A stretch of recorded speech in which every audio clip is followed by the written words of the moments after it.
Look, the best they've ever done is about 16. So let's see if they can actually improve on that. And frankly, you can get 16 everywhere in Kerala and lose all seats. So I mean, the point is, are there constituencies where they can get 35, 36, 40 and have a chance of winning a seat? I see barely a couple of constituencies where they would even have that kind of number. So let's see as people vote. Both the constituencies that people are talking about where they seem to be in play are constituencies where others are also in play. There is no constituency where everyone is saying BJP is completely ahead. All they're saying is it's a tough fight.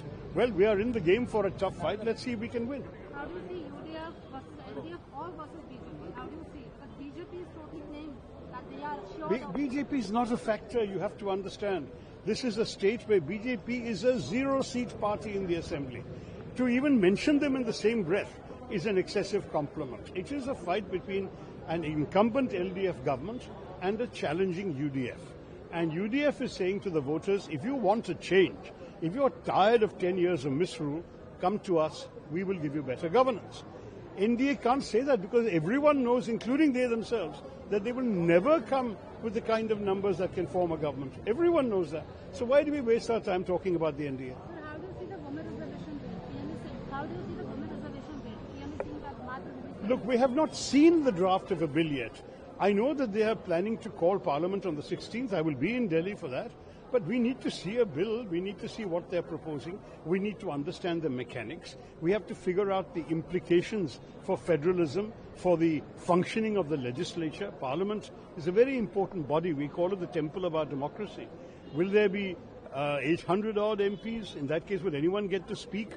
How does this function? All of these issues have to be discussed threadbare before a decision is taken. We are in favor of women's reservation, but there are many ways in which women's reservation can be brought about.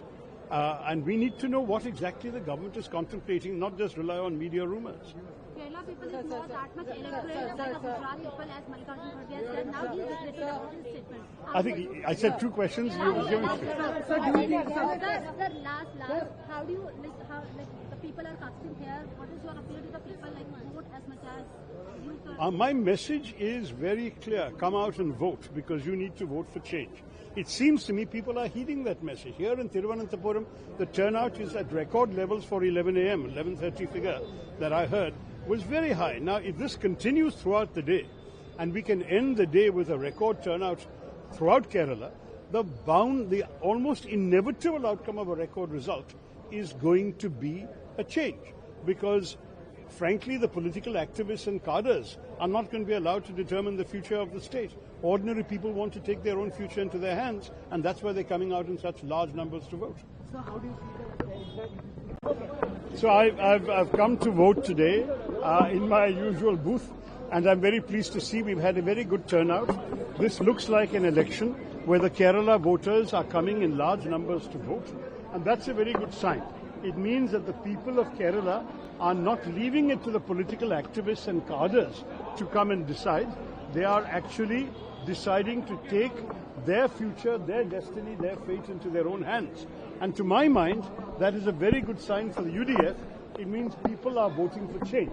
And that change can only be the replacement of the 10 years of LDF misrule with a UDF government. Do you think that UDF can take a good mandate in this current assembly elections which have been going on? Well, I'm hoping so, because you know the last time we had an opportunity to run the government in 2011, the people gave us a very, very narrow majority.